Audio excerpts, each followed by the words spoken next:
ইয উরিদু আলাইহি বিল আশিয়্যি সাফিনাতুল জিয়াদ।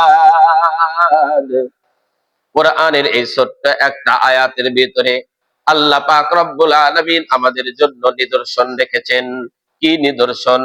আল্লাহর হুকুমের সামনে, আল্লাহর স্মরণের সামনে পৃথিবীর এমন কোন জিনিস নাই যেটা প্রতিবন্ধক হতে পারে, বরং পৃথিবীর সমস্ত বস্তুকে দূরে সরে ফেলে আল্লাহর হুকুমকে আগে প্রাধান্য দিতে হবে।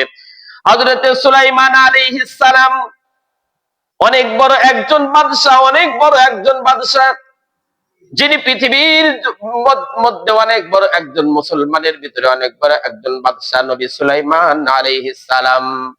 এই সুলাইমান আলাইহিস সালাম যখন বাদশাহী করেন, বাদশাহী আল্লাহ পাক তাকে দান করেছিলেন কেমন বাদশাহী, যেই বাদশাহী এখন পর্যন্ত কোনো মানুষকে দেওয়া হয় নাই। কোনো পশু পাখির বাদশাহী কেউ না, কোনো গাছপালা ইত্যাদি বাদশাহী না, কোনো পিপিলিকার বাদশাহী না, বরং মানব জাতির থেকে শুরু করে পশু পাখি পিপিলিকা ইত্যাদি জিন ইনসান সবেরই বাদশা ছিলেন হযরতে সুলাইমান আলাইহিস সালাম। সুলাইমান আলাইহিস সালাম এমন বাদশা ছিলেন, যদি জিন জাতিকে হুকুম করা হইতো, ওই জিন জাতি পর্যন্ত সুলাইমান আলাইহিস সালামের হুকুমকে তামিল করতেন। মানব জাতিকে যদি বলা হইতো, মানব জাতি হযরতে সুলাইমান আলাইহিস সালামের বাদশাহীর হুকুম পালন করতেন। যদি পশু পাখি, এদেরকে যদি হুকুম করা হইতো, সুলাইমান আলাইহিস সালাম এমন বড় বাদশাহী ছিলেন, একটা পশু পাখিকে হুকুম করলে ওই পশু পাখিটাও পর্যন্ত সুলাইমান আলাইহিস সালামের হুকুমকে পালন করতেন। ইযরিদু আলাইহি বিল আশিয়্যি সাফিনাতুল জিয়াদ।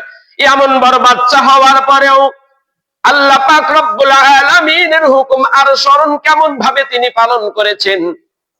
আজকে তো বাদশাহী পাওয়ার আর বাদশাহী থাকার আর বাদশাহী অবস্থান করার কত মানুষ আছে, কত চাহিদা মানুষ আছে।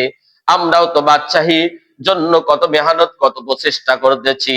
আবার বাদশাহী পাওয়ার পরে আমরা খেয়াল করতেছি আমরা তো বাদশাহী করতেছি, অনেক বড় দিনের কাজ করতেছি, এখানে একটু আল্লাহর হুকুম পালন না করলে কি হয়, আল্লাহকে স্মরণ না করলে কি হয়? কারণ আমি তো একজন মেম্বার আর চেয়ারম্যান, মানুষকে সেবা দিতেছি, তাহলে আমি একটু আল্লাহর হুকুম পালন করলাম না, তাতে কি হয়েছে? ইয উরিদু আলাইহি বিল আশিয়্যি সাফিনাতুল জিয়াদ। হযরতে সুলাইমান আলাইহিস সালাম হুকুম করেছেন, আমার যেই ঘোড়াগুলো আছে, যেই ঘোড়াগুলো দিয়ে আমি যুদ্ধ করি, যুদ্ধের ময়দানে পাঠাই, অথবা আল্লাহ প্রদত্ত কিছু ঘোড়া আছে, সুলাইমান আলাইহিস সালাম হুকুম করলেন ওই ঘোড়াগুলো নিয়ে আসো। বিকাল বেলার কথা, যখন সুলাইমান আলাইহিস সালামের সামনে ঘোড়া নিয়ে আসা হয়েছে, কি নিয়ে আসা হয়েছে? ঘোড়া নিয়ে আসা হয়েছে। ঘোড়া মূল্যবান সম্পদ। আজকে যেমন যাদের কাছে গাড়ি আছে, প্রাইভেট গাড়ি আছে, গাড়ি যেমন মূল্যবান সম্পদ, সেই সময় পর্যন্ত ঘোড়া ছিল সবচাইতে বেশি মূল্যবান সম্পদ।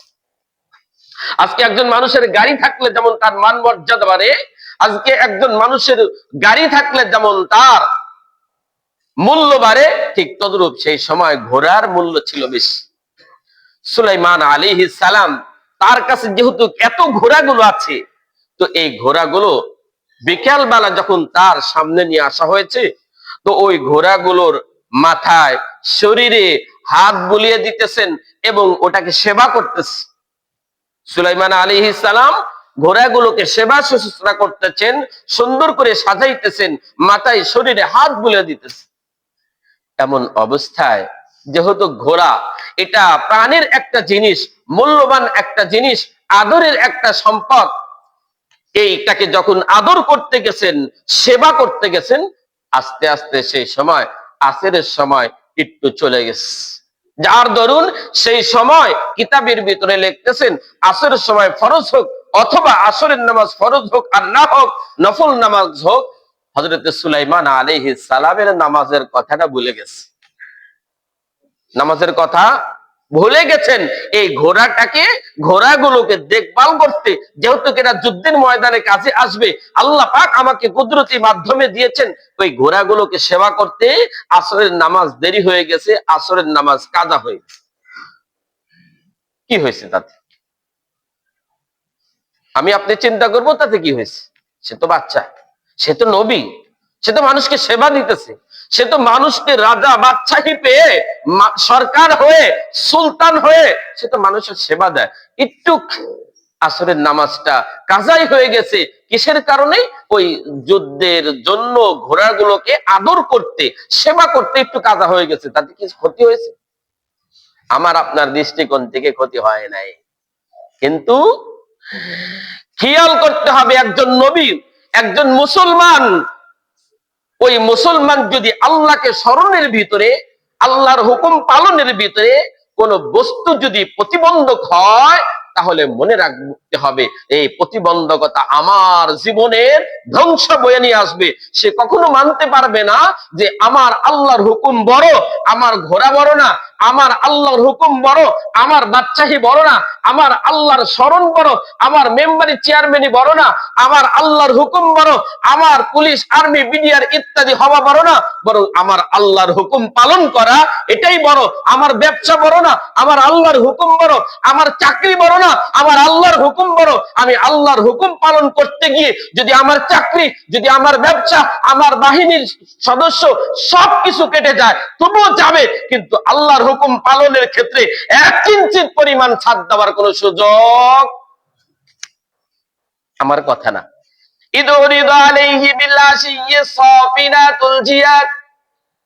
হযরত সুলাইমান আলাইহিস সালামের দরবারে যখন ঘোড়াগুলো নিয়ে আসা হয়েছে, ঘোড়াগুলো সেবা করতে করতে যখন আসরের নামাজ চলে গেছে, আসরের নামাজ চলে যাবার কারণে এবার হযরত সুলাইমান আলাইহিস সালাম চিন্তা করলেন, আমি কি করলাম, আমি কি করলাম, আমার দ্বারা এত বড় ক্ষতি হয়ে গেছে, আমার দ্বারা এত ক্ষতি হয়ে গেছে।